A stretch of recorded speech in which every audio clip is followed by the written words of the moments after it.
அருட்பெருஞ்சோதி அருட்பெருஞ்சோதி தனிப்பெரும் கருணை அருட்பெருஞ்சோதி. எல்லா உயிர்களும் இன்புற்று வாழ்க, வள்ளல் மலரடி வாழ்க வாழ்க, கொல்லா விரதம் குவளை எல்லாம் ஓங்குக, நல்லோர் நினைத்த நலம் பெறுக, நன்றி நினைத்து எல்லோரும் வாழ்க இசைந்து. உலக மக்களே, அறிவார்ந்த அன்பர்களே, ஆண்மநேய ஒருமைப்பாடுடைய அன்பர்களே, அருட்பெருஞ்சோதி ஆண்டவருடைய திருவிளையாடலை திருவற்பாவிலே இருந்து நாம் பார்த்து கொண்டிருக்கிறோம். அருட்பெருஞ்சோதி ஆண்டவர் ஆதியும் அந்தமில்லா தோன்றிய இறைவன், சுயமாக தோன்றிய இறைவன், சாதியும் மதமும் மார்க்கங்களையும் சாராத இறைவன், சாதியும் மதமும் சமயமும் காணா ஆதி அநாதையாம் அருட்பெருஞ்சோதி, சாதியும் மதமும் சமயமும் பொய் என ஆதியில் உணர்த்திய அருட்பெருஞ்சோதி. அப்படிப்பட்ட இறைவன் தோன்றி இந்த பிரபஞ்சத்தை உருவாக்கி உலகங்களை படைத்து உலகங்களை இயற்றுவதற்காக, உலகங்களை இயக்குவதற்காக 5 பதத்தலைவர்களை படைத்து பிரம்மன், திருமால், ருத்திரன், மகேஸ்வரன், சதாசிவம் போன்ற பதத்தலைவர்களை படைத்து அவர்களுக்கு தேவையான தொழிலையும் கொடுத்து படைத்தல், காத்தல், அழித்தல், மறைத்தல், அருளல் போன்ற 5 தொழில்களையும் 5 பதத்தலைவர்களுக்கும் கொடுத்து இந்த பிரபஞ்சத்தை இயக்க வைத்தார்கள். அப்போ இந்த பிரபஞ்சம் தோன்றிய 4 யுகங்களிலுமே கிரேத யுகம், திரேத யுகம், துவார யுகம், கலியுகம், இந்த 4 யுகங்களிலுக்குமே ஆயுள் காலம் உண்டு. கிரேத யுகத்திற்கு 12,28,000 வருடங்கள், திரேத யுகத்திற்கு 12,96,000 வருடங்கள், துவாபர யுகத்துக்கு 8,64,000 வருடங்கள், கலியுகத்துக்கு 4,32,000 வருடங்கள் என்று சித்தாந்தங்கள் எல்லாம் கூறுகின்றன. ஆனால் கலியுகத்திற்கு 5,000 வருடங்கள் தான் என்பதை நமது பிள்ளை பெருமான் அவர்கள் தெளிவாக அருளியிருக்கிறார்கள். ஆக இந்த 4 யுகங்களிலுமே அருட்பெருஞ்சோதி ஆண்டவர் ஏராளமான திருவிளையாடல்களை செய்திருந்தாலும் கூட கலியுகத்தினுடைய கடைசி திருவிளையாடல் 1823ஆம் ஆண்டு தொடங்கி 30/1/1874 இரவு 12 மணி வரையிலும் அவருடைய திருவிளையாடல் நடந்து கொண்டிருக்கிறது. காரணம், இந்த சமயங்களும் மதங்களும் மார்க்கங்கள் எல்லாம் அழிந்த பிறகு, யுகங்கள் எல்லாம் அழிந்த பிறகு ஒரு புது யுகம் பிறக்கும். இப்போ நம்ம ஒளி யுகத்தில் இருந்து கொண்டிருக்கிறோம். வல்லப்பமானவர்கள் சதுர யுகம் என்று கூறுவார்கள், சக்தி யுகம் என்று கூறுவார்கள்.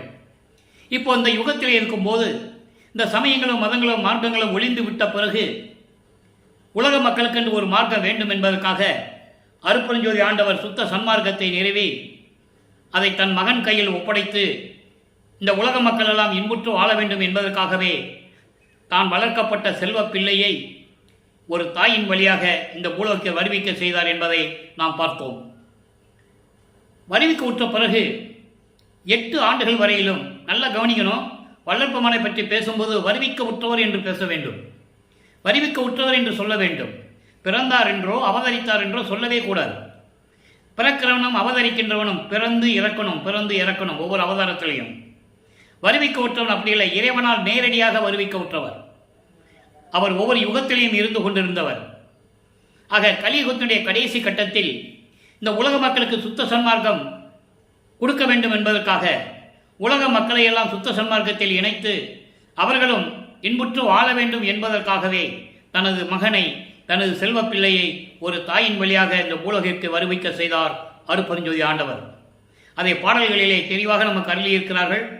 அகத்தை கருத்து புறத்தை வெளுத்திருந்த உலக அனைவரையும் சகத்தை திருத்தி சன்மார்க்கத்தை அடைவித்திட அவரும் இகத்தை பரத்தை பெற்று மகிழ்ந்திடுவதற்கென்றே எனை உகத்தே இறைவன் வருவிக்க உற்றேன், அருளை பெற்றேனே என்று கூறுவார். ஆன்ற சன்மார்க்கம் அணிவர என்னைத்தான் ஈன்று அமுதளித்த இனிய நற்றாயை என்று அருட்பெருஞ்சோதி அகவலிலே கூறுவார். ஆக இதனால் தான் வல்லப்பமானவர்கள் வருவிக்க உற்றார் என்ற நிலையை நீங்கள் புரிந்து கொள்ள வேண்டும். காரணம், வல்லப்பமானவர்கள் வருவிக்க விட்டு 202 ஆண்டுகள் முடிவடைய காலத்திலும் கூட அவர் அருட்பெருஞ்சோதி ஆண்டவராகிய 154 ஆண்டுகள் கடந்து 152 ஆண்டுகள் கடந்திருந்தாலும் கூட அவருடைய இறைநிலையை, கடவுள் தன்மையை உலக மக்களுக்கு யாரும் தெரியப்படுத்தவில்லை என்பதுதான் வேதனையான விஷயம். பிறந்தார், வந்தார், போனார், கடைசியில் ரூமுக்குள்ளே போனார், மறைஞ்சிட்டார், இப்படி தான் சொன்னாங்க. அப்படி அல்ல என்பதை திருவற்பாவில் இருக்கின்ற உண்மையை வைத்து நாம் பார்த்து கொண்டிருக்கிறோம். வல்லப்பமானவர்கள் வருவிக்க உற்று இந்த 1823ஆம் ஆண்டு தொடங்கிய திருவிளையாடல் 1874 ஆண்டுகள் வரை 51 ஆண்டுகள் திருவிளையாடல் நடந்து கொண்டிருக்கிறது. அருட்பெருஞ்சோதி ஆண்டவர் இந்த 51 ஆண்டுகளை 8 ஆண்டுகளாக பிரித்து தன் மகனுக்கு அருளை கொடுத்து கொண்டிருக்கிறார். அதை திருவற்பாவிலிருந்து ஒவ்வொரு திருமுறையிலிருந்தும், ஒவ்வொரு பதிகத்திலிருந்தும், ஒவ்வொரு பாடலிலிருந்தும் அந்த விளக்கங்களை நாம் பார்த்து கொண்டிருக்கிறோம். வல்லப்பெருமான் அவர்கள் வருவிக்க உற்று நமது பிள்ளை பெருமான் அவர்கள் 1ஆம் ஆண்டிலிருந்து, அதாவது வருவிக்க உற்ற 1ஆம் ஆண்டிலிருந்து 8 ஆண்டுகள் வரையிலும் இறைவனுடைய அருளை பெற முடியாமல் எப்படியெல்லாம் தவித்துக் கொண்டிருக்கிறார் என்பதையும், அவர் எந்த பாடசாலையிலும் கல்வி கற்கவில்லை, யாரையும் குருவாய் ஏற்றுக்கொண்டதில்லை, தனிமை நிலை அவருக்கு தேவைப்பட்டது.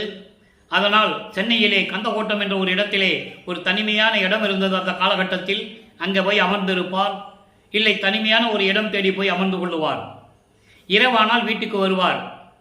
வீட்டிலே பேசுகின்ற ஏளன பேச்சுகளை எல்லாம் கேட்டு துன்பப்பட்டு கொண்டிருந்தார். காரணம், அவரின் நிலை அவருக்கே தெரியாது. 9வது ஆண்டு தொடக்கத்தில், அதாவது 2வது எட்டில், 9வது ஆண்டிலிருந்து 16 ஆண்டுகளுக்குள் என்ன நடந்தது என்பதை திருவற்பாவிலிருந்து நாம் பார்த்து கொண்டிருக்கிறோம்.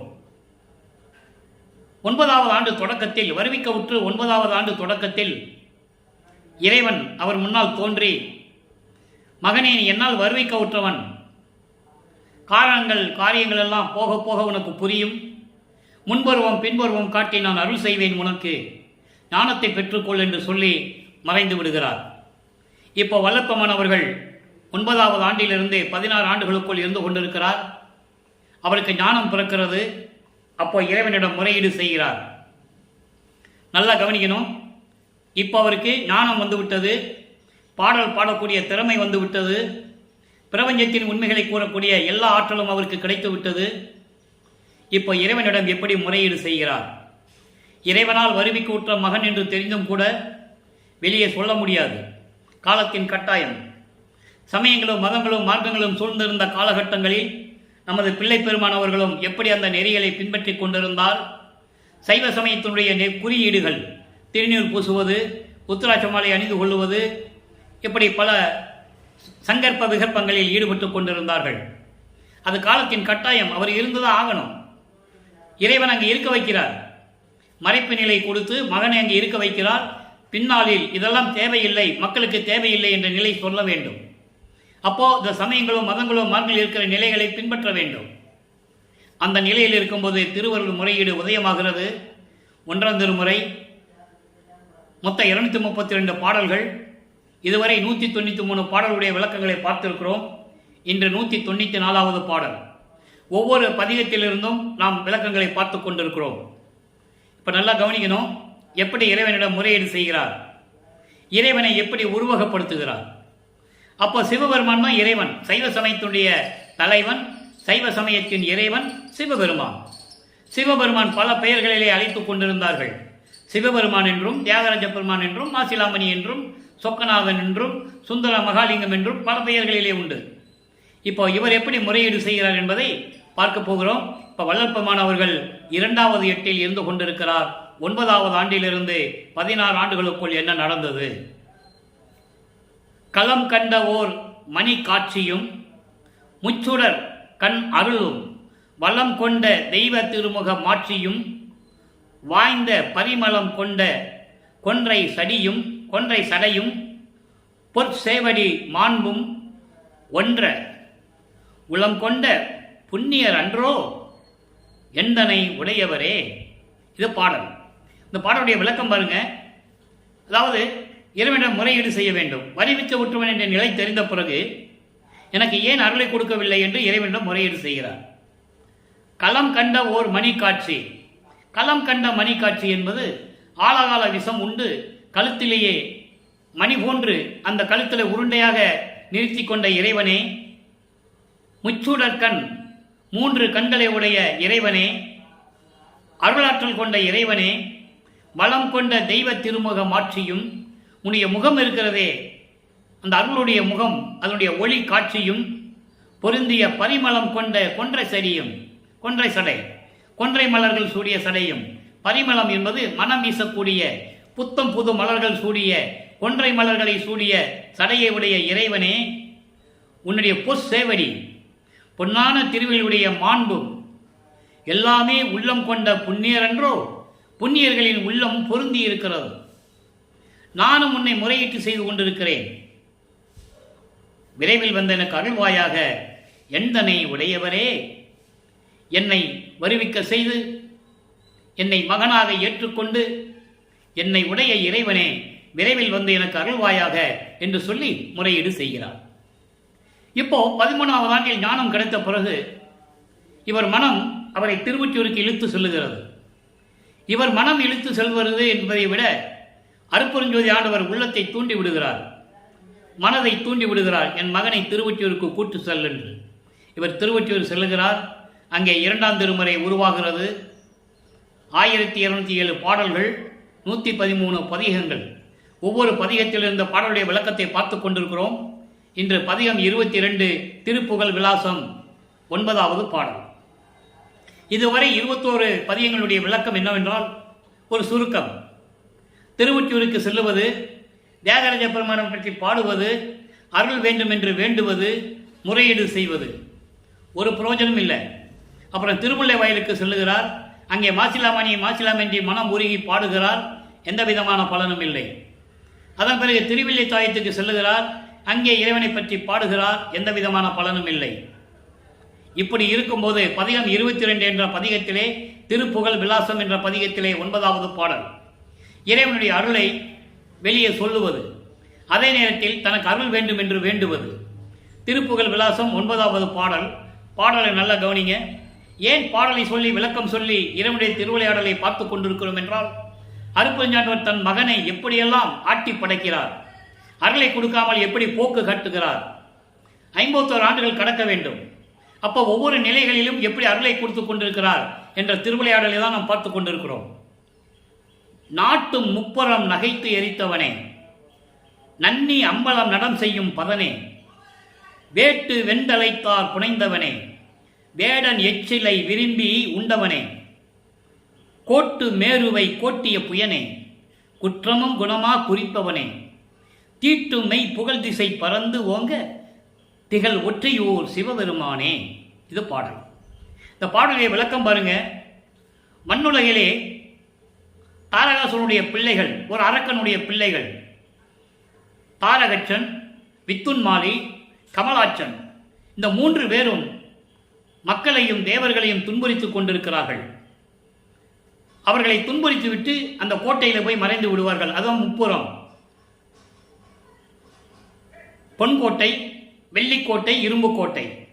பொன்கோட்டைக்கு அதிபதி வித்துன்மாலி, தாரகச்சன் வெள்ளிக்கோட்டைக்கு அதிபதி, கமலாச்சன் இரும்பு கோட்டைக்கு அதிபதி. தாக்கிவிட்டு அங்கு போய் மறைந்து கொள்வது. அவர்களை யாராலும் அழிக்க முடியவில்லை. சிவபெருமானிடம் முறையீடு செய்கிறார்கள். சிவபெருமான் வந்து புன்னகைத்து வெறும் சிரிப்பு மட்டும் சிரித்து முப்புறங்களை அழித்து விடுகிறார். அதை இங்கே குறிப்பிடுகிறார் சிவபெருமானுடைய நிலையை பற்றி. சைவ சமயத்தின் தலைவன், சைவ சமயத்தில் இருக்கின்றவர்களுடைய கடவுள்.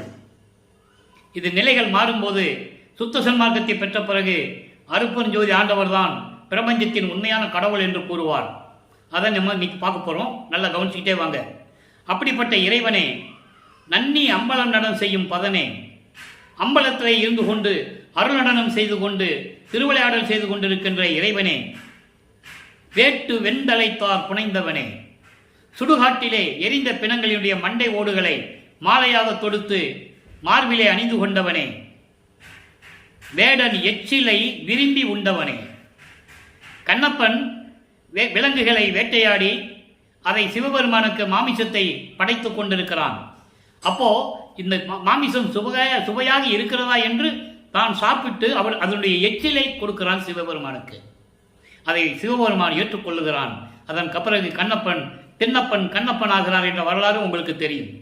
அப்படிப்பட்ட இறைவனே, கோட்டு மேருவை கோட்டிய புயனே, இமயமலையை வில்லாக வளைத்த இறைவனே, இமயமலையை வில்லாக வளைத்த இறைவனே, குற்றங்களையும் குணமாக ஏற்றுக்கொண்டவனே, அடியார்கள் செய்த குற்றங்களை எல்லாம் குணமாக ஏற்றுக்கொண்டவனே, தீட்டும் மெய் புகழ் திசை பறந்து ஓங்கி திகழும்.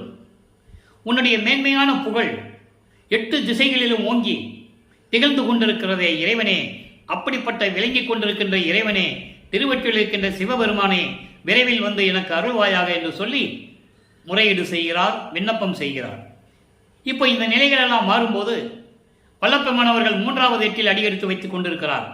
3 24 16 ஆண்டுகள் வரைக்கும் எந்த விதமான அருளை பெற முடியாமல் தவித்துக் கொண்டிருந்த நமது பிள்ளை பெருமான் அவர்கள் இப்போ 25வது ஆண்டிலிருந்து 32 ஆண்டுகளுக்குள், அதாவது 17வது ஆண்டிலிருந்து 24 ஆண்டுகளுக்குள் என்ன நடந்தது என்பதை 3ஆம் திருமுறையிலே நமக்கு விளக்கி கூறியிருக்கிறார்கள். 16 ஆண்டுகள் வரையிலும் எந்த விதமான அருளை பெற முடியவில்லை. அதன் பிறகு 8 ஆண்டுகள், 24 ஆண்டுகள் வரையிலும் இறைவனிலிருந்து எந்த அருளை பெற முடியாமல் வல்லப்பெருமானவர்கள் எப்படியெல்லாம் மனம் கலங்கி கொண்டிருந்தார் என்பதை பார்த்து கொண்டிருக்கிறோம்.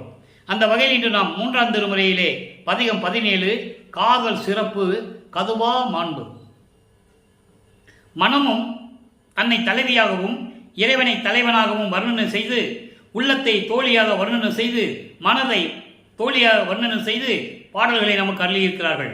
இதற்கு முன்னால் இந்த பதிகத்திலே, அதாவது பொதுப்படையாக 3ஆம் திருமுறையிலே இதுவரை பார்த்த பதிகங்களுடைய விளக்கங்கள், திருவொற்றியூருக்கு செல்ல வேண்டியது, தியாகராஜ பெருமானை வணங்க வேண்டி தெருவிலை நிற்க வேண்டியது, எந்த விதமான பதிலையும் பெற முடியாத நிலையில் மனம் விரும்பி மனம் கலங்கி என்னாகுமோ ஏதாகுமோ என்ற நிலையில் இருந்து கொண்டு, என இறைவனுடைய அறிவிக்க உற்ற மகன் என்று தெரியும் அவருக்கு, ஆட்கொண்டது ஆண்டாறு 3 ஆண்டிலே ஆட்கொண்ட அருள்கடலே என்று கூறுவார். மூன்றாவது ஆண்டிலே ஆறோடு 3வது ஆண்டிலே என்னை ஆட்கொண்ட கருணையின் கடலே என்று கூறுவார்.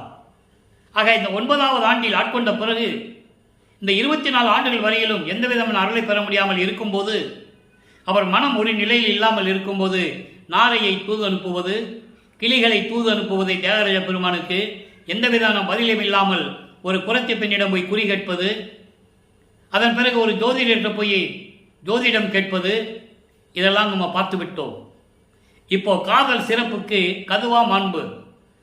ஏற்கனவே செவிலித்தாய், அதாவது மனம் சொல்லியதைக்கு எதிர்ப்பு தெரிவிக்கணும். மனம் என்ன சொல்லுது அவர்கிட்ட? மனம் என்ன சொல்லுகிறது என்றால், உலகம் அவரை பற்றி என்ன பேசியது அந்த காலகட்டங்களில்.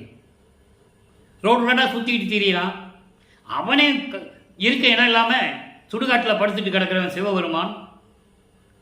அந்த காலத்தில் சொல்லியது உண்டுல்ல, சாப்பாட்டுக்கு இல்லாமல் தெருவில் போய் பிச்சை எடுக்கிறான், உடுக்க துணியில் கந்த துணியை கட்டிட்டு இருக்கான். அப்படின்னா ஒவ்வொரு திருவிளையாடலையும் அந்த மாதிரி சொன்னார்கள். அதை நீங்கள் புரிஞ்சுக்கணும். அப்படி இருந்தாலும் பரவாயில்லை, நான் அவர் மேலுள்ள காதலை விடமாட்டேன் என்று கூறுகிறார். அதனுடைய விளக்கத்தை தான் பார்க்க போகிறோம். என் கண் அணையார், மலை மகளை இச்சித்து அணைந்தார் ஆனாலும் வன்கண் அடையார், தீக்கண்ணால் மதனை எரித்தார் ஆனாலும் புன்கண் அறுப்பார், புன்னகையால் புறத்தை அளித்தார் ஆனாலும் கண்ணல் மொழியாய் நான் அவர் மேல் காதல் ஒளியேன் கனவினுமே. அவர் எப்படிப்பட்டவனாக இருந்தாலும் சரி, நான் சிவபெருமான் மீது காதல் கொண்டுள்ளேன், அந்த காதலை கனவில் கூட என்னால் விட்டுத்தர முடியாது என்று செவிலித்தாய் சொன்னதற்கு மறுப்பு தெரிவிக்கிறார். உலக மக்கள் சொன்னதுக்கு மறுப்பு தெரிவிக்கிறார். அதான் மைய கருத்து. அதாவது என் கண் போன்ற இறைவன் மலைமகளை உமையாலை மணந்து கொண்டவன் ஆனாலும் பரவாயில்லை, வஞ்சகம் இல்லாத இறைவன், நெற்றிக்கண்ணால் மதனை எரித்த இறைவன், புன்கண் அறுப்பார் துன்பங்களை நீக்கக்கூடிய இறைவன், புன்னகையால் முப்புறத்தை எரித்த இறைவன் என்றாலும் பரவாயில்லை, நான் அவர் மீதுள்ள காதலை நான் விட்டு தர மாட்டேன், நான் அவர் மீது காதல் கொண்டுள்ளேன், கனவில் கூட என்னுடைய காதலை நான் விட்டு தர மாட்டேன் என்று இந்த பாடலை அருளியிருக்கிறார்கள். ஆக 2ஆம் திருமுறை வரைக்கும், அதாவது 16 ஆண்டுகளுக்கு இருந்த நிலை வேறு. இப்ப நிலையில் கொஞ்சம் முன்னேற்றம், 3வது 8க்கு வரும்போது நிலைகளில் முன்னேற்றம் ஏற்படுகிறது. இனிமே இருக்கிற பதிகம் 2 பதிகம் தான் பாக்கி இருக்கு 3ஆம் திருமுறையில். அற்புதமாக இருக்கும். சிவபெருமான் இவரை பார்த்து ஓடுவதும், இவர் ஓடாதே நில்லுன்னு சொல்லுவதும், ஓடியும் ஓட்டத்தை பிடிக்க முடியவில்லையே என்று கூறுவதும் எல்லாமே உண்டு.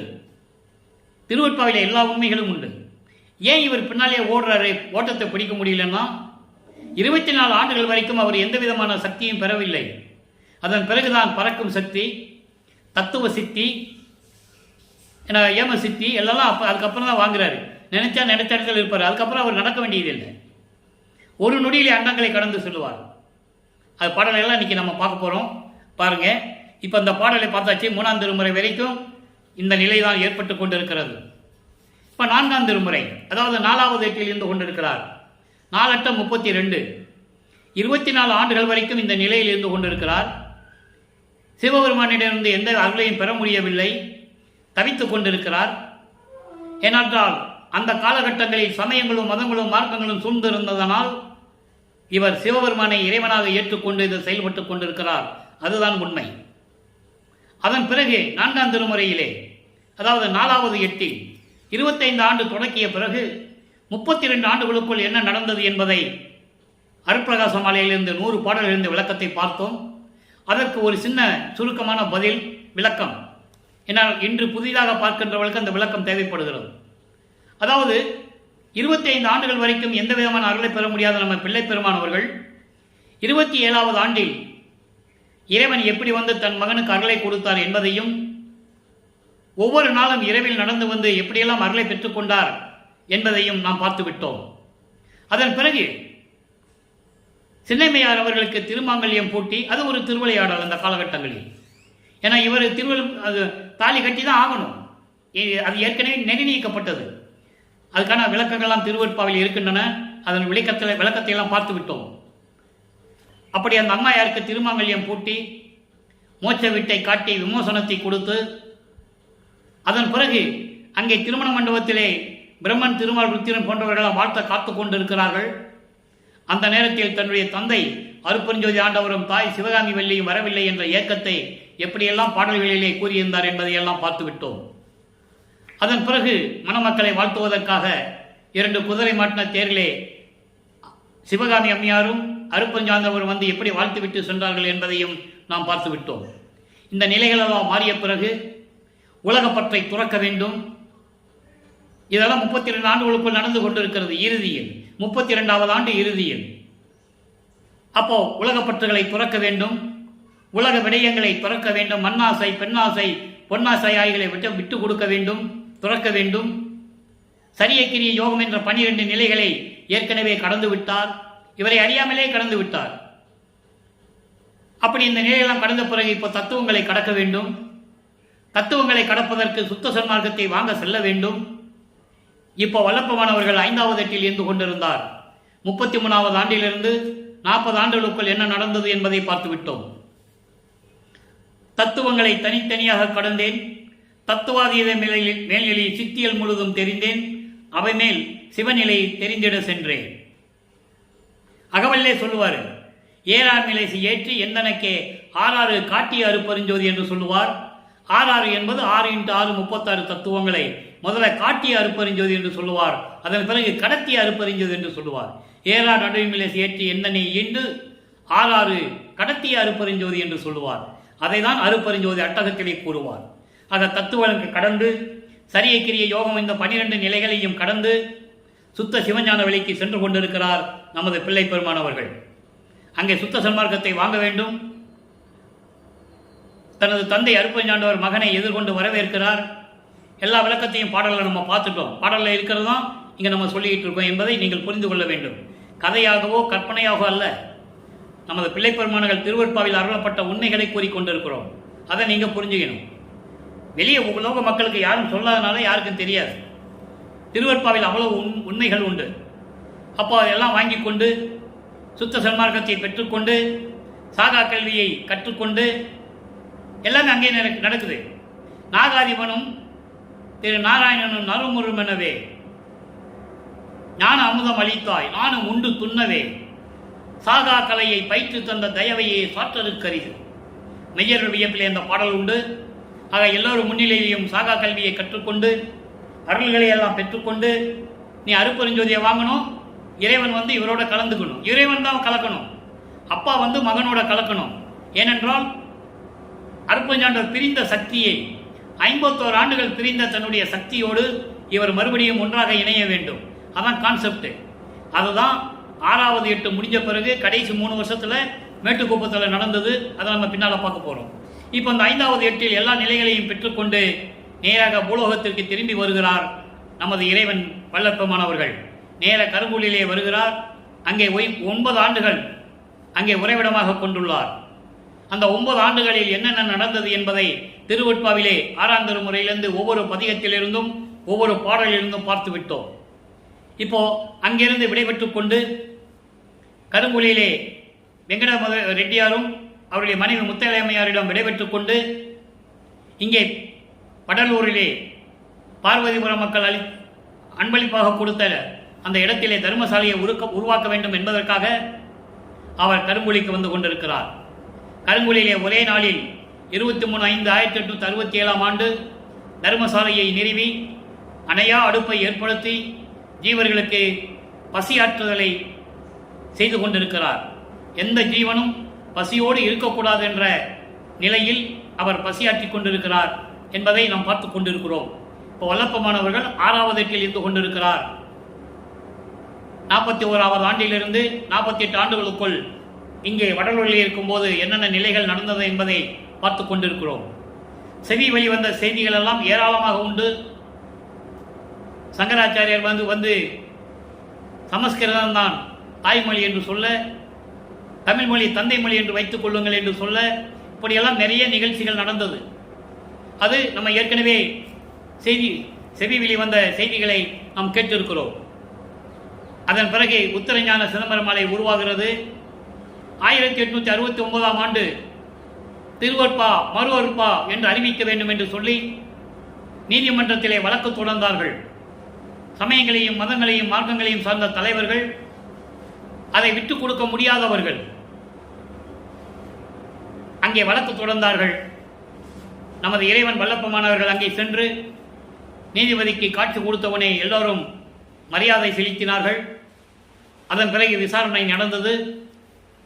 திருவற்பாதான் மக்களுக்கு ஏற்றது, இதில் ஒன்று பிழை இல்லை என்று கூற திருவற்பாவுக்கு வெற்றியை ஏற்றுக்கொண்டு வல்லப்பமன் அவர்கள் மீண்டும் தர்மசாலைக்கு வந்து தங்கிக் கொண்டிருக்கிறார்.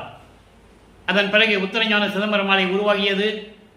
பெருவழியை எப்படி பெற்றுக்கொண்டு இங்கே சத்தியஞான சபையை நிறுவ வேண்டும் என்று அருப்பெருஞ்சோதி ஆண்டவரும் தந்தையும் மகனும் உரையாடி கொண்டிருக்கிறார்கள். அதை நம்ம பின்னால் பார்க்க போகிறோம். இன்னும் சத்தியஞான சபையை நிறுவலை, எங்கே மேட்டுக்குத்து போன பிறகு தான் அதில் ஏற்பாடுகள்லாம் நடந்து கொண்டு இருக்கும். அப்போ இந்த நிலையில் இருக்கும்போது தன்னுடைய நிலையை தன்னை யாரும் நம்பவில்லை, தான் சொல்லுவதை யாரும் கேட்கவில்லை என்ற மன வருத்தத்தில் தலைவி வருந்தல் என்ற ஒரு பதிகம் இங்கே உருவாகிறது. இதுவரை 17 பாடல்களை அந்த பார்த்திருக்கிறோம். இன்னைக்கு 18வது பாடல். பாடலை நல்லா கவனிங்க. தன்னை தலைவியாகவும் இறைவனை தலைவனாகவும் வைத்து இந்த பாடல்களை நமக்கு அருளியிருக்கிறார்கள். மனதிடம் சொல்லுவது போல, உள்ளத்திடம் சொல்லுவது போல உலக மக்களுக்கு தெரிவித்துக் கொண்டிருக்கிறார் நமது இறைவன் வல்லப்பெருமான் அவர்கள். பாடல் என்பதான் கவனிங்க. தாழ் குழலில் என்னை சற்றே தணிக்க விட்டால் எனது தலைவரை காண்குவல் என்றே, அதனாலோ அன்றி, அதனால மட்டுமல்ல, ஏழ்கடலில் பெரிது அன்றோ நான் பெற்ற இன்பம் என்று உரைத்தேன், இதனாலோ எதனாலோ அறியேன், கூழ் கொதிப்பது என கொதித்தால் பாங்கி, என்னை வளர்த்த கோதை மருண்டு கொதித்தால், என்னை வளர்த்த கோதை மருண்டு ஆடுகின்ற பேதை எனலானால், சூழ் மடைந்தமார்கள் எல்லாம் தூற்றி நகைக்கின்றார் சுத்தர் நடராயர். அண்டர்லைன், நீங்கள் நடராயன் சொன்னோடனே நடராஜன்கிட்ட போயிடக்கூடாது. அதனால் முன்னால் சுத்தர்னு ஒரு வார்த்தையை போடுறாரு. நீங்கள் நல்லா புரிஞ்சுக்கணும். நடராஜபதி மேலே வரும்போது உங்களுக்கு எல்லா விளக்கமும் புரியும். அதை நம்ம பின்னால் சொல்ல போகிறோம். சுத்தர் நடராயர் திருசித்தம் அறிந்திலனே. சுத்தர் நடராயர் அருப்பெருஞ்சோதி. அப்போ அவருடைய மனசில் என்ன இருக்குதுன்னு எனக்கு தெரியல. உலக மக்கள் என்ன சொல்லியிருந்தாலும் எனக்கு அதை பற்றி கவலை இல்லை என்ற தொனியில் எந்த விளக்கத்தில் இந்த பாடலை நமக்கு அருளியிருக்கிறார்கள். பாடலுடைய விளக்கம் பாருங்க. தாழ் குழலில் கருமை கூந்தலுடைய பெண்களே, தன்னை தலைவியாகவும் இறைவனை தலைவனாகவும் வர்ணனை செய்து இந்த பாடலை அருளியிருப்பதால் பெண்கள் என்று சொல்லுகிறார். உலக மக்களை என்று நாம் எடுத்துக்கொள்ள வேண்டும். தாழ் குழலில் என்னை சற்றே தணிக்க விட்டால் எனது தலைவரை காண்குவல் என்றேன். கருமையான அழகான கூந்தலை உடைய பெண்களே, என்னை கொஞ்சம் தனிமையாக விடுங்கள். எனது கணவர் வருகிறார், நான் அவரை பார்க்க வேண்டும். அப்போ நீங்கள் இருந்தால் சரியாக இருக்காது, எங்களுடைய தனிமை கெட்டுவிடும். அதனால் என்னை தனியாக விட்டு விடுங்கள் என்று நான் சொன்னேன். அங்கே இருக்கிறவர்கிட்ட சொல்றார், இறைவன் வருகின்ற நேரம் வந்துவிட்டது, என்னை கொஞ்சம் தனியாக விடுங்கன்னு சொல்லும்போது யாருமே நம்பலை. அவர் யாரை நம்பினது? யாரும் நம்பலை. அந்த நிலையில் இருக்கும்போது இப்படியெல்லாம் நான் சொன்னேன். 7 கடல் பெரிது அன்றோ நான் பெற்ற இன்பம் என்று உரைத்தேன். நான் இறைவனிடம் பெற்ற பேரின்பம் இருக்கிறதே, அது 7 கடலை விட பெரியது என்று நான் சொன்னேன். அதனாலோ எதனாலோ நான் அறியேன். இப்படியெல்லாம் நான் சொல்லிக் கொண்டிருந்தேன். இதனாலேயா அதனாலேயா என்று தெரியவில்லை. கூழ் கொதிப்பது என கொதித்தால் பாங்கி, பாங்கி என்றால் தோழி, தோழி என்றால் மனம். மனதிடம் சொல்வது போல, அந்த மனம் எப்படி இருந்தது என்பதை சொல்வது போல அங்கே உலக மக்களை சுட்டி காட்டுகிறார். ஒரு பானையில் நெருப்பு ஊட்டி பானையை வச்சு கூழ் கொதிச்சா எப்படி இருக்கும்? கூழ் கொதிச்சதுன்னு பார்த்துக்கங்களேன், அவ்வளவு வெப்பமாக இருக்கும், சூடாக இருக்கும், கொதிக்கும். அதுபோல எனது மனம் இருந்தது. மனம் பொறுக்க முடியவில்லை. அங்கே நடக்கின்ற செயல்களை பார்க்கும்போது நமது இறைவன் வல்லற்பமனுக்கு மனம் பொறுக்கவில்லை. நம்ம சொல்லியும் இவர்கள் கேட்கவில்லையே என்ற நிலை அவருக்கு இருந்தது. இறைவனுடைய மகன் என்று தெரிந்தும் கூட, வருவிக்க உற்றவன் என்ற நிலை தெரிந்தும் கூட, சமயங்களையும் மதங்களையும் மார்க்கங்களையும் கடந்து வந்து விட்டார். அதை ஏற்றுக்கொள்ளவில்லை அவர்கள்.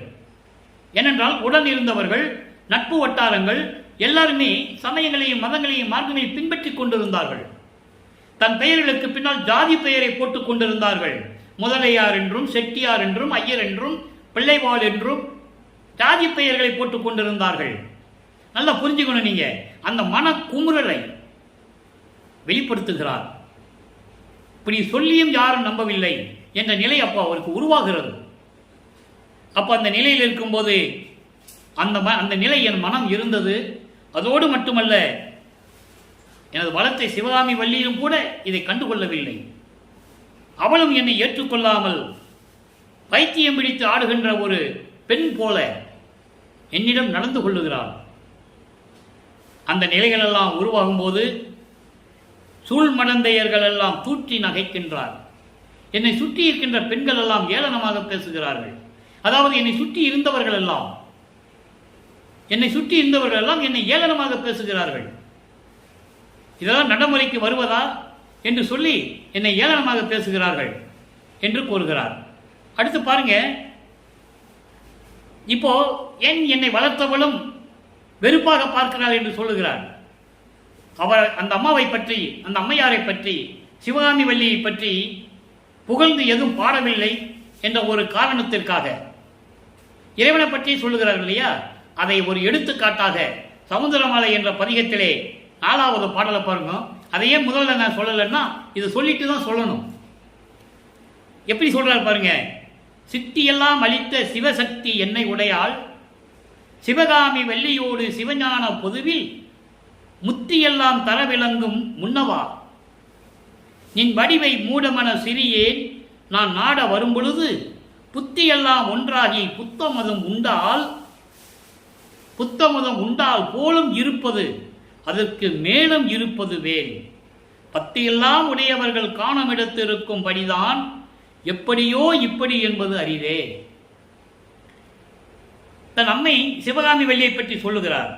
சித்தியெல்லாம் எனக்கு கொடுத்த சிவசக்தியானவள் சிவகாமி வள்ளியோடு, அதே நேரத்தில் இறைவனையும் சொல்லணும். பொது சத்தியஞான சபையிலே முத்தியெல்லாம் தர விளங்கும் முன்னவா, நல்லா கவனிக்கணும். இங்க முத்தின்னு தான் சொல்லுவார். ஏன்னா அப்ப அவர் சமயங்களிலும் மதங்களையும் மார்க்கங்களிலும் ஈடுபட்டுக் கொண்டிருக்கிறார். முத்தின்னு தான் சொல்லுவார். அதுக்கப்புறம் தான் சித்தி. 64வது பதிகம் திருவந்தியாறு 6ஆம் திருமுறையில 10வது பாடல்ல சொல்லுவார். அதை முத்தியை பெற்றேன். அது ஒரு நிலை. சைவங்களையும் மதங்களையும் மார்க்கங்களையும் தொடர்ந்த ஒரு நிலை. அதனால் அதுக்கப்புறம் ஒரு நிலை இருந்தது எனக்கு தெரியும். நான் ஏமாற நினைத்துக் கொண்டிருக்கும் போது நான் சுத்த சன்மார்க்கத்தை பெற்ற பிறகு எனக்கு தெரிந்து விட்டது, ஞான சித்தியை பெற்றேன். ஞான சித்தியை பெற்றது யாருமே இல்லை, எல்லாம் முத்தி நிலையோடு சென்றவர்கள். நீங்க அகவல்லே படிச்சிருக்கலாம். முத்தி என்பது நிலை, முந்து உரு சாதனம். அங்கே 300 சாதனம் படிக்கக்கூடாது, முந்து உரு சாதனம். முத்திக்கு அப்புறம் அடையக்கூடிய ஒரு நிலை இருக்கிறது. அத்தகை என்ற என் அருட்பெருஞ்சோதி.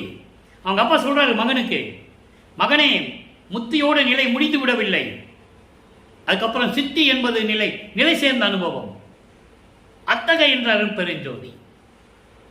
ஆக முத்தி என்பது முத்தியெல்லாம் தர விளங்கும் முன்னவா. இது சைவ சமயத்தின் தலைவனாகிய சிவபெருமான் நிலையோடு அதை சொல்லுகிறார்.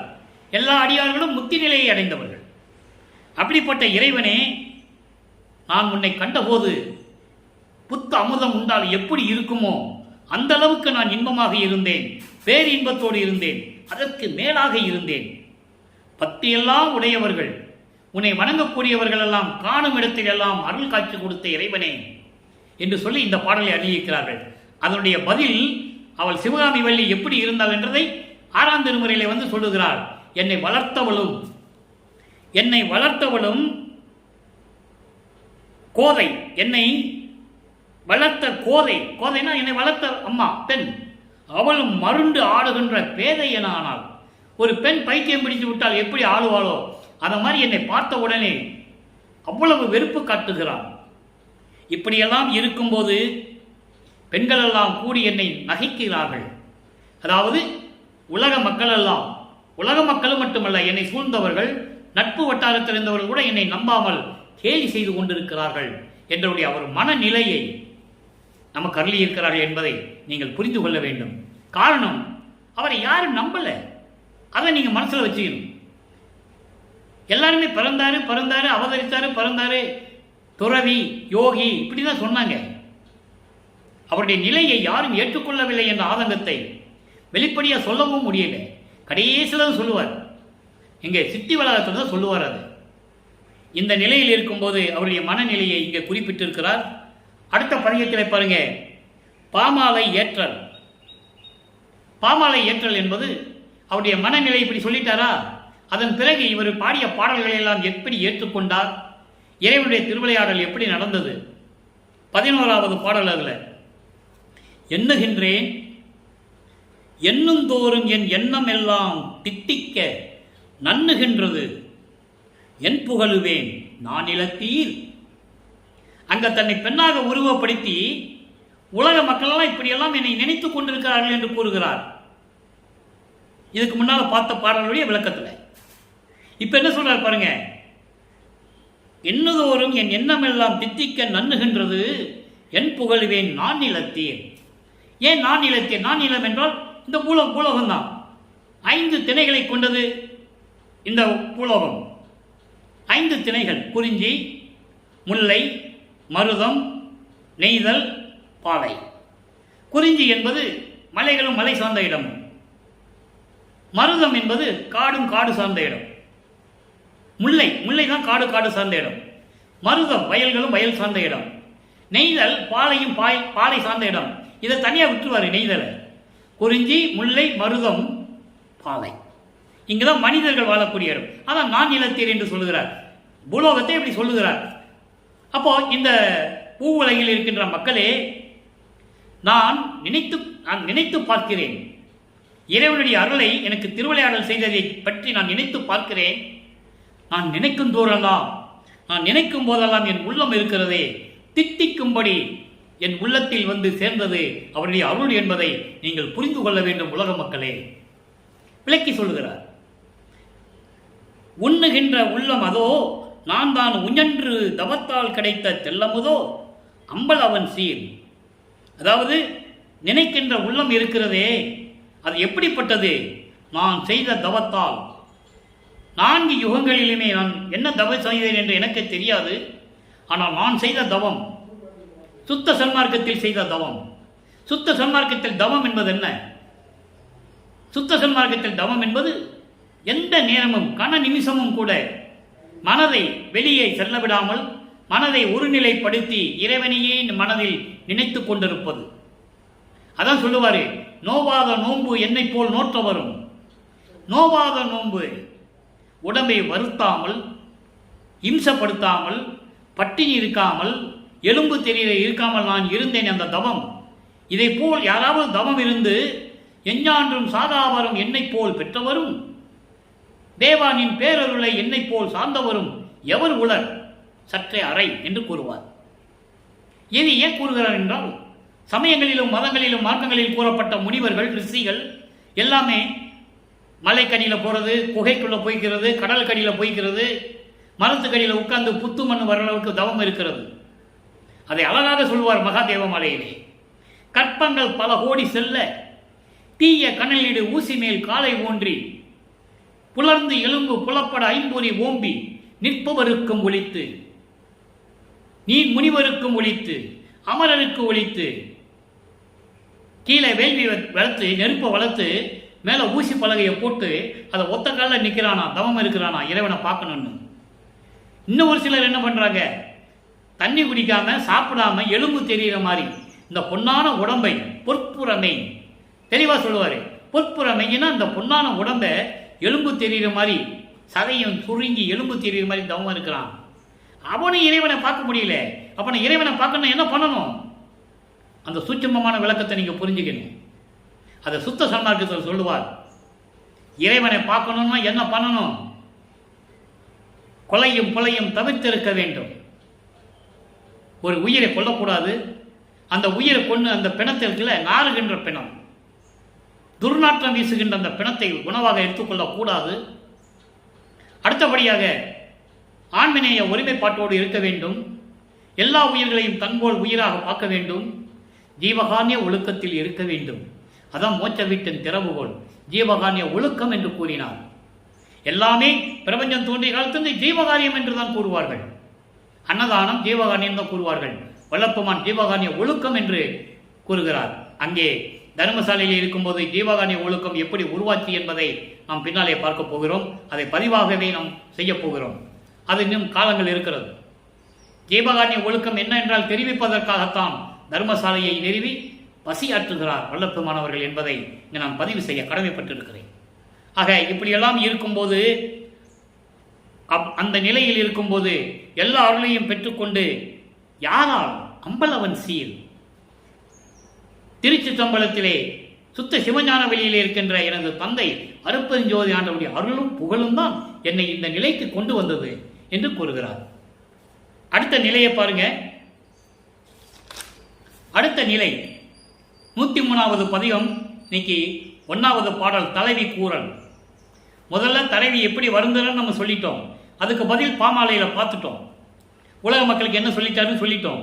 இப்போ தலைவி, அதாவது இவரை தலைவியாகவும் இறைவனை தலைவனாகவும் வர்ணனை செய்து இந்த பாடலை நமக்கு அருளி இருக்கிறார்கள். அற்புதமான பதிகம். எல்லா உண்மைகளையும் தெரிந்து கொள்ளக்கூடிய ஒரு பதிகம் இது. நல்ல கவனிங்க. எப்படியெல்லாம் இறைவன் வந்து திருவிளையாடல் செய்து தனக்கு அருளை கொடுத்தான் என்பதை ஒரு தலைவி, அதாவது இவர் உலக மக்களுக்கு சொல்லுகிறார். நல்ல கவனிங்க. தன் தேகம் எனக்கு அளித்தார், தன் தேகம் எனக்கு அளித்தார், தன் அருளும் பொருளும் தன்மையும் இங்கு எனக்கு அளித்தார். எம்மையினும் பிரியார், என் தேகம் அதில் புகுந்தார், என் உள்ளத்தே இருந்தார், என் உயிரினில் கலந்து நடத்தும் இறைவன். காலையிலே அண்டர்லைன், காலையிலே வந்து இங்கு அமர்ந்து அருள்வார். ஆதலினால் விரைந்து மாளிகையை அலங்கரித்து வைத்திடுதி. மனதிடம் சொல்லுகிறார். அப்போ உலக மக்களுக்கு சொல்லுகிறார். விளக்கம் பாருங்க, சூட்சமான விளக்கம், சுத்த சன்மார்க்க விளக்கம். இதை படித்தா நீங்க என்ன சொல்ல முடியும்? நூல் விளக்கத்தை என்ன சொல்ல முடியும்? மாளிகையை அலங்கரிக்க சொல்றாரு. எந்த மாளிகை? எந்த மாளிகை? தர்மசாலிகை மாளிகை கிடையாது, ஓலை போட்டான். இப்போ எந்த மாளிகையை அலங்காரம் பண்றாரு சொல்றாரு. அப்ப அந்த மாளிகைனா என்ன? விளக்கம் தந்துதானே ஆகணும். உலக மக்களுக்கு தெரியணும்ல. நம்ம பார்க்க போறோம். வைத்திடு, இதற்கு சந்தேகம் இல்லை. எந்தன் தனி தலைவர் வார்த்தை இது. சத்தியம் சத்தியம் மாதே, சத்தியம் சத்தியம். மனதை பெண்ணாக உருவகப்படுத்தி இவர் தோழியாக உருவப்படுத்தி இந்த பாடலை அருளி இருக்கிறார்கள். நல்லா கவனிங்க. அதாவது உலக மக்களுக்கு சொல்றார், உலக மக்களே, இறைவனுடைய தேகத்தை எனக்கு கொடுத்தார். முத்தேகம், சுத்த தேகம், புராண தேகம், ஞான தேகம், முத்தேகத்தையும் கொடுத்தார். அவருடைய அருளும் பொருளும் அவருடைய அருள் தன்மையையும் இந்த பூலோகத்திலே எனக்கு கொடுத்தார். பூலோகத்திலே நான் வருவிக்க விட்ட பிறகு 32 ஆண்டுகள் வரையிலும் சமயங்களிலும் மதங்களிலும் அவர்கள் ஈடுபட்டுக் கொண்டு எந்த அருளையும் பெற முடியாமல் இறைவன் திருவிளையாடல் செய்து கொண்டு இருந்த காலகட்டத்தை எல்லாம் நீக்கி சுத்த சன்மார்க்கத்தை கொடுத்து அவருடைய தேகத்தை முத்தேகத்தையும் எனக்கு கொடுத்து அருளையும் செல்வங்களையும் அருள் செல்வங்களையும் அவருடைய அருள் தன்மையையும் எனக்கு இந்த உலகத்திலே கொடுத்தார். இந்த உண்மையை சுத்த சன்மார்க்க கொடி கட்டி பேரு உபதேசம் செய்யும்போது கூறுவார். உலக மக்களே, உண்மையான இறைவன் யார் என்று தெரியாமல் இருந்து கொண்டிருக்கிறீர்களே, இயற்கை உண்மை விளக்க கடவுள்தான் அருட்பெருஞ்சோதி என்ற உண்மையை தெரியாமல் இருந்து கொண்டிருக்கிறீர்களே, நான் சொல்லுவதை நம்புங்கள். நான் சைவங்களிலும் அதாவது சமயங்களிலும் மதங்களிலும் மார்க்கங்களிலும் இருந்தபோது என்ன லாபத்தை கண்டேன்? ஒன்றுமே இல்லை.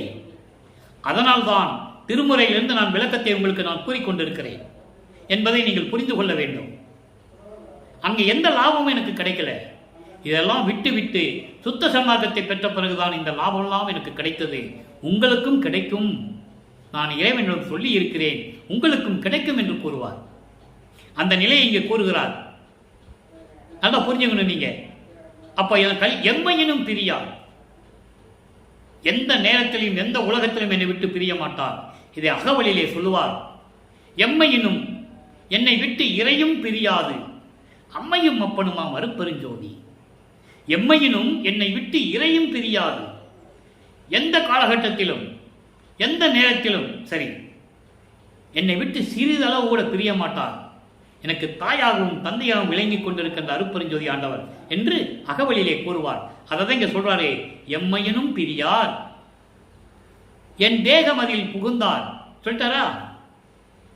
இதெல்லாம் சொல்லிட்டு வர்றார். ஏன்னா இவர் சொல்றது யாரும் நம்பல என்றதை மறுபடியும் சொல்றார். தேகத்தில் புகுந்தார், என் உள்ளத்தே இருந்தார், என் உயிரினில் கலந்த நடத்து இறைவன். திருவிளையாடல் செய்து கொண்டிருக்கிறாரே எனது இறைவன் அருட்பெருஞ்சோதி ஆண்டவர், அவர் என் உள்ளத்தில் இருந்து கொண்டு திருவிளையாடல் செய்து கொண்டிருக்கிறார், உயிரிலும் கலந்து கொண்டார். காலையிலே வந்து, காலையிலே என்பது இளம் பருவத்திலே. இன்னொரு இடத்திலே சொல்லுவார், காலையிலே என்றால் கருவிலே கலந்த துணையே என்று சொல்லுவார். அதெல்லாம் அந்த பாடல்கள் அற்புதமா இருக்கும். ஏற்கனவே விளக்கெல்லாம் பார்த்துட்டோம். காலையிலே வந்து இங்கு அமர்ந்து கொள்ளுவார். அதிகாலையில், அங்கே காலையில் என்றால் இளமை என்று வரும். இன்னொரு இடத்துல காலை என்றால் கருவிலே இருந்து சொல்லுவார். ஒரு தாயின் கருவறையிலே எப்படி அமர்ந்திருந்தார், அங்கே அருட்பெருஞ்சோதி ஆண்டவர் வந்து எப்படியெல்லாம் திருவிளையாடல் செய்தார் என்பதை கூறுவார். கருவறை இருட்டாக என்று நினைக்கும் போதே எனக்கு ஒளி காட்டினார் அருட்பெருஞ்சோதி ஆண்டவர் என் தந்தை என்று கூறுவார். இதெல்லாம் கருவறையிலே நடந்ததை சுத்த சன்மார்க்கத்தை பெற்ற பிறகு, மெஞ்ஞானம் கிடைத்த பிறகு கூறுவார். அதை நீங்க புரிஞ்சுக்கணும். அப்ப இந்த நிலையில இருக்கும்போது அருளமுதம் கொடுத்தார் கருவிலேயே. கருவில் இருந்தே அவர் அருளமுதம் உண்டவர். இந்த மறைப்பு இருந்த காலகட்டங்களில், இந்த இடைப்பட்ட காலங்களில், சமயங்களிலும் மதங்களிலும் மார்க்கங்களில் இருந்த காலகட்டங்களில் அவர் உண்ட உணவெல்லாம் அமுதமாயிற்று என்று கூறுவார். அற்புதமான பாடல்கள் எல்லாம் உண்டு திருவருட்பாவிலே. ஆக அவர் அமுதம் உண்டவர், மதிமண்டலத்து அமுதம் உண்டவர். பசின்னு சொன்னா போதும், அவரை உச்சியிலிருந்து உள்நாக்கு வழி அமுதம் சுரக்கும் அவருக்கு. அப்படிப்பட்டவர் வள்ளல் பெருமான். யார் அதை சொன்னது? ஒரு ஆளு கூட சொல்லல. 202 வருஷம் ஆச்சு. அவர் ஆண்டவராகி 152 வருஷம் முடிஞ்சு போச்சு. அவரை சாப்பிடலாம் மாட்டார்ப்பா, அருளமதம் உண்டவனை யார் சொன்னது? அவர் சொல்லுகிறார். அவர் சொன்னதை கூட சொல்ல மனம் இல்லை அவர்களுக்கு.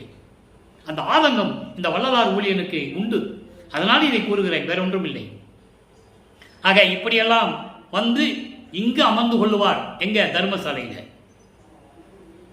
ஆனா யாருக்கு சொல்றாரு? யார் நம்பல. அதனால் விரைந்தே மாளிகையை அலங்கரித்து வைத்திடு மனதிடம் சொல்லுகிறார். உள்ளத்தை சுத்தமாக வைத்திடு சொல்கிறார். அப்படி என்ன? உலக மக்களை சுத்த சன்மார்க்கத்தில் நீங்கள் இருக்க வேண்டும் என்று கூறுகிறார். அதான் மாளிகையை அலங்கரித்திடு. மனதிடம் சொல்லுகிறார். சுத்த சன்மார்க்கம் இருந்தால்தான் மனம் தெளிவாக இருக்கும், மனம் பேரின்பமாக இருக்கும். சமயங்களிலும் மதங்களிலும் மார்க்கங்களில் இருந்தால் மனம் பேரின்பமாக இருக்காது. கொலையும் கொலையும் செய்து கொண்டிருப்பார்கள். அவங்களுக்கு ஜீவகாரணிய ஒழுக்கத்தை பற்றி தெரியாது, உயிர் இறக்கத்தை பற்றி தெரியாது. எப்படி மனசு சுத்தமாக இருக்கும்? அப்போ சுத்த சன்மார்க்கத்தில் இருக்க வேண்டும் என்று சொல்லுகிறார். உலக மக்களே, இறைவன் வருகின்ற நேரம் வந்துவிட்டது. இங்குதான் வரப்போகிறார். எனக்கு எல்லாரையும் கொடுத்த இறைவன். காலம் கடந்து கொண்டிருக்கிறது. விரைவில் வாருங்கள், சுத்த சன்மார்க்கத்திற்கு வாருங்கள். உங்கள் மனதை அலங்காரம் செய்து கொள்ளுங்கள், அலங்கரித்துக் கொள்ளுங்கள், மனதை சுத்தப்படுத்திக் கொள்ளுங்கள் என்று கூறுகிறார். அதை நீங்க புரிஞ்சுக்கணும். சுத்த சன்மார்க்கத்தில் இருந்தாலும் அது உங்களுக்கு கிடைக்கும். வாங்க, சுத்த சன்மார்க்கத்தை வந்து உங்கள் மனசை சுத்தப்படுத்திக்கங்க. இறைவன் உங்களுக்கு எல்லாமே கொடுப்பார் என்று சொல்லுகிறார். அலங்கரித்து வைத்துக் கொள்வீர்களாக உலக மக்களே, இதற்கு சந்தேகம் இல்லை. எந்த தனித்தலைவன் வார்த்தை, இந்த ஒப்பற்ற தலைவன் அருப்பெருஞ்சோதி ஆண்டவர் சுத்த சன்மார்க்கத்தின் தலைவனுடைய சத்திய வாக்கு இது. சத்தியம் சத்தியம் சத்தியம் இதே உலக மக்களே என்று சொல்லி உலக மக்களுக்கு தெரிவிக்கிறார். அதான் இந்த பாடல். அற்புதமான பதிகம். 10 பாடல்கள் உண்டு. இன்னைக்கு 1வது பாடல். ஒவ்வொரு பாடலையும் நம்ம பார்க்க போறோம். அற்புதமாக இருக்கும். ஆக சுத்த சன்மார்க்கத்து வந்தாதான் மனசு சுத்தமாகும். அப்போ அதான் சொல்றாரு, மாளிகையை அலங்கரித்துக் கொள்ளுங்கள். இறைவன் வரப்போகிறார், அருப்பெருஞ்சோதி ஆண்டவர் வரப்போகிறார், சுத்த சன்மார்க்கத்துக்கு வாருங்கள் என்று அழைக்கிறார். இது சத்தியம் சத்தியம் என்று சொல்லுகிறார். இப்போ பாருங்க, அடுத்தபடி அப்படியே அடுத்த பதிகத்தில் பதில். சுத்த சிவநிலை 106வது பதிகம் 9வது பாடல். சுத்த சிவநிலையில் என்ன சொல்றார்? வெவ்வினையும் மாயை வினையும் தவிர்ந்தனவே, செப்பை அறிவு இன்பம் சிறந்தனவே. அங்க சொல்றாருல்ல, எல்லாரும் சுத்த சன்மார்க்கத்து வாங்க, மனசை சுத்தப்படுத்திக்கலாம், தெளிவாக இருக்கலாம், நம்ம இறைவனுடைய அருளை பெற்றுக் கொள்ளலாம் சொல்றாருல்ல. அதுக்கு இங்க சொல்றாரு, செவ்வை அறிவு இன்பம் சிறந்தனவே எவ்வையினும் ஆனான், திருச்சிற்றம்பலத்தை ஆடுகின்றான், சிற்றம்பலத்தை ஆடுகின்றான், தன்னருளாம் தேன் நான் உண்டு ஓங்கியது தேர்ந்து. எவ்வளவு அற்புதமா சொல்றாரு பாருங்க. எல்லா வினைகளையும், எல்லா விதமான வினைகள் 3 வகையாக உண்டு. சஞ்சீதம், பிராரத்தம், அகாமியம். சஞ்சீதம் என்பது பல பிறவிகளிலே நடந்த ஊழ்வினைகள், நம்மளை சூழ்ந்த ஊழ்வினைகள். பிராரத்தம் என்பது போன பிறவியிலே சூழ்ந்த ஊழ்வினைகள். அகாமியம் தெரிந்தோ தெரியாமலேயோ இந்த பிறவியில் செய்த ஊழ்வினைகள் எல்லாம் நம்மளை சூழ்ந்து கொண்டிருக்கிறது. மாயைகளும் மயக்கங்களும் சூழ்ந்து கொண்டிருக்கிறது. இதெல்லாம் நீங்க வேண்டும். சுத்த சன்மார்க்கத்தில் சேர்ந்தால் எல்லாம் நீங்கியதாகிவிடும். செவ்வை அறிவு இன்பம் சிறந்தனவே, மெஞ்ஞானம் கிடைத்துவிடும். எனக்கு மெஞ்ஞானம் கிடைத்து விட்டது, உங்களுக்கும் கிடைக்கும். எவ்வையினும் எங்கெங்கும் பரிபூர்ணமாக இருந்து கொண்டிருக்கின்ற இறைவன், சிற்றம்பலத்திலே திருவிளையாடல் செய்து கொண்டிருக்கின்ற இறைவன் ஆடுகின்றான் என்று சொல்லுகிறார். அதான் சொல்லுவாரு, ஆடுகின்ற சேவடிக்கே ஆளானேன், மாளாத யாக்கை பெற்றேன், கூடுகின்ற சன்மார்க்க சங்க நடுவிருந்தே குழாவுகின்றேன். அறந்திருமறையில் வரும் அற்புதமான பாடல்கள் எல்லாம் உண்டு. ஆக இந்த நிலையில் இருக்கும்போது அவருடைய அருளான தேன் அமுது சுத்த சன்மார்க்கத்தை பெற்று, தேன் அமுதுனா என்ன? சுத்த சன்மார்க்கம். அவருடைய அருளான தேன் போன்ற அருளான சுத்த சன்மார்க்கத்தை பெற்று நான் ஓங்கியது தேர்ந்து சிறந்து விளங்குகின்றேன். சுத்த சன்மார்க்கத்தை பெற்ற பிறகு எனக்கு எல்லாமே இது கிடைத்து விட்டது என்று கூறுகிறார். எவ்வளவு அற்புதமா சொல்கிறார் என்பதை நீங்க புரிஞ்சுக்கணும். பாடல் எளிமையாக இருக்கும். விளக்கம் சுத்த சன்மார்க்க விளக்கம், இறைவன் தந்த விளக்கம். நீங்க எந்த அகராதியிலும் அதெல்லாம் கிடைக்காது. ஆக இப்படிப்பட்ட சுத்த சன்மார்க்கத்தை பெற்றுக்கொண்டு நீங்கள் இந்த உலகிலே நீங்கள் வாழ்வாங்க வாழ வேண்டும் என்று கூறுகிறார். அடுத்து பாருங்க, தனித்திராளங்கள் 143வது பாடல். நல்லா கவனிக்கணும். 143வது பாடல். இது ஏன் சொல்றேன்னா, கவனிக்கணும்னு ஏன் சொல்றேன்னா, இறைவனுடைய திருவிளையாடல் எப்படி நடந்ததுன்னு தெரியணும்ல, எப்படி தன் மகனுக்கு அருளை கொடுத்தாருன்னு தெரியணும்ல.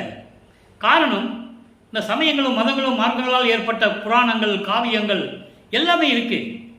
அங்கே நடந்த திருவிளையாடல் எல்லாம் மக்களுக்கு சொன்னார்கள், மக்களுக்கு தெரிந்தது.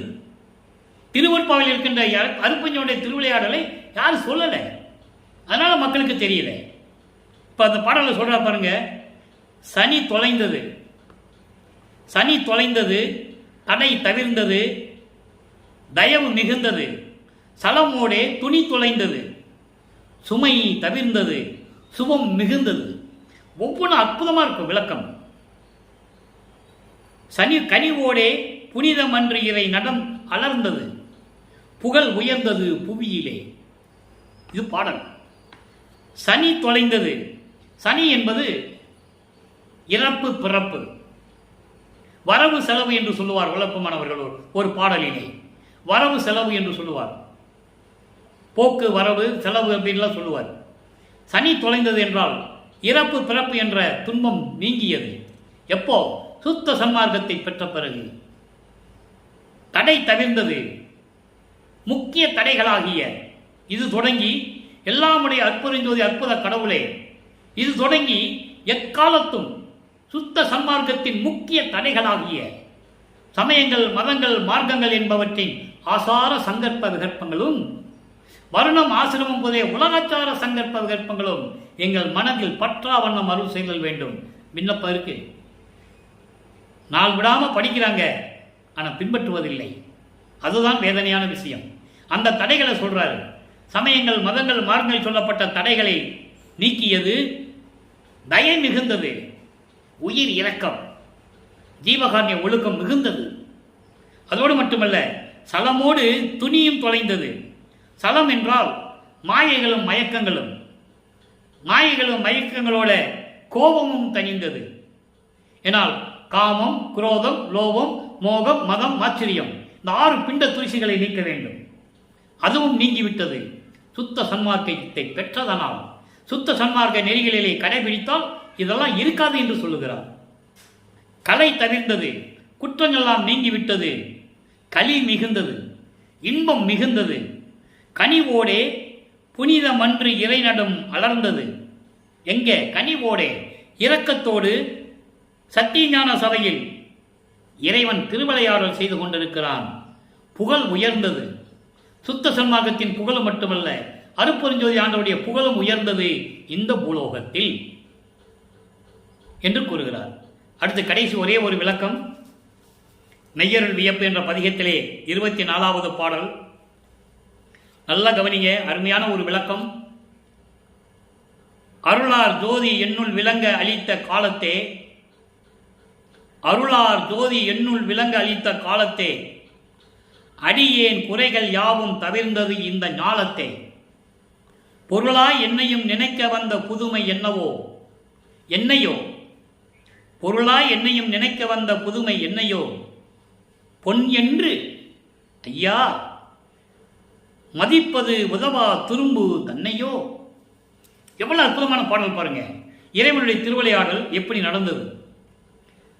சுத்த சன்மார்க்கத்தை உலக மக்களிடம் கொடுத்து, உலக மக்களுக்கு தெரிவித்து, உலக மக்களை எல்லாம் சுத்த சன்மார்க்கத்தின் நெறிகளை விளக்கி கூறி, எல்லா உலக மக்களையும் ஒன்றாக இணைத்து, அவரும் இந்த பூமியிலே இன்புற்று வாழ வேண்டும் என்பதற்காக என்னை வருவிக்க செய்தார் என்று கூறுவதை இங்கே கூறுகிறார். எப்படி? அருளார் ஜோதி என்னுள் விளங்க அளித்த காலத்தை. முடிஞ்சு போச்சா? சுத்த சன்மார்க்கத்தை கொடுத்து அருட்பெருஞ்சோதியினுடைய விளக்கத்தை என் உள்ளத்திலே கொடுத்த காலத்தில் இருந்து, எப்போ? 33வது ஆண்டு தொடக்கத்தில் வல்லப்ப மன்னர்கள் வருவிக்க விட்டு 33வது ஆண்டு அங்கதான் சுத்த சன்மார்க்கம் கிடைக்குது அவருக்கு. அந்த காலத்திலே இருந்து அடியேன் குறைகள் யாவையும் தவிர்ந்தது.